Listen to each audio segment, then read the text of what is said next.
সুপ্রিয় ভিউয়ার্স, আমরা চলে আসলাম মিরপুর ওয়াবদা ঈদগাহ মাঠে। এখানে দোয়ার অনুষ্ঠান চলছে। কয়েকদিন আগে আমাদের মিরপুরের কৃতি সন্তান ৪ নম্বর ওয়ার্ডের বাসিন্দার আরজেদ মণ্ডল ইন্তেকাল করিয়াছেন। ইন্না লিল্লাহি ওয়া ইন্না ইলাইহি রাজিউন। তারই দোয়ার অনুষ্ঠানে ইফতারের আয়োজন করছেন।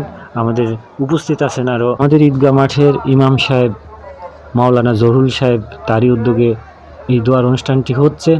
আরও উপস্থিত আছেন যিনি মারা গিয়েছেন আরজিত মণ্ডলের মেজ ছেলে ব্যারিস্টার জাভেদ সাহেব, তারই উদ্যোগে এই দোয়ার অনুষ্ঠান ও ইফতারের আয়োজনটা করছেন। সুন্দরভাবে আস্তে আস্তে সকল শ্রেণীর মানুষগুলা উপস্থিত হচ্ছেন এই দোয়ার অনুষ্ঠানে, দেখতেই পারছেন।